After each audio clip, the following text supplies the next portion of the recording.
दोस्तों नमस्कार। आईपी गुप्ता नाम है मेरा।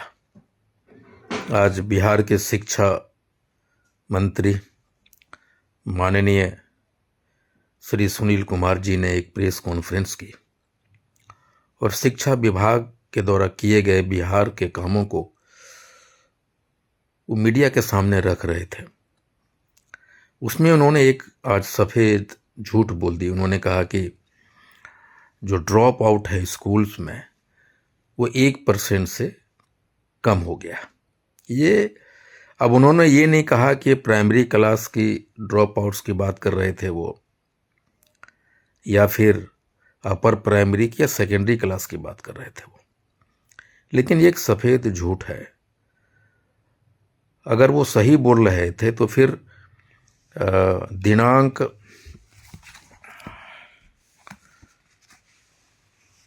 23/7/2025 को राज्यसभा सांसद ऋतव्रता बनर्जी के द्वारा पूछे गए एक सवाल के जवाब में सरकार ने एक ब्यौरा दिया राज्यसभा में कि जो पूरे भारत के स्कूल ड्रॉप आउट्स की उसमें चर्चा की गई, उसमें बिहार का भी था।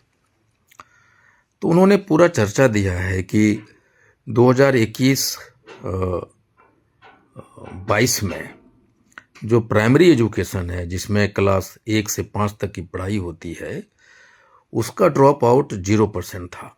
किसमें? 21-22 में। और जो अपर प्राइमरी क्लास होते हैं, तो जिसमें कि क्लास 6 से 8 है, वो 21-22 में 4.6% ड्रॉप आउट्स थे।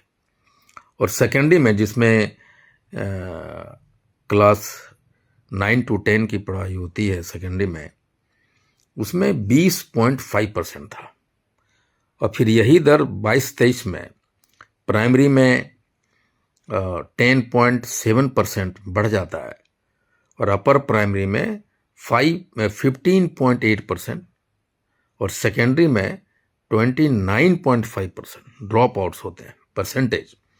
और फिर 23-24 में प्राइमरी में 8.9%, अपर प्राइमरी में 25.9% और सेकेंडरी में 25.6% होते हैं। तो फिर ये या तो भारत सरकार की डेटा गलत है, या फिर माननीय मंत्री जी जो बोल रहे थे वो एक सफ़ेद झूठ है। अब 1% से कम में तो किसी में भी नहीं है ना। वो चाहे जिसका भी बात कर लें, प्राइमरी करें, अपर प्राइमरी करें, सेकेंडरी का करें, 1% से कम तो किसी में नहीं है।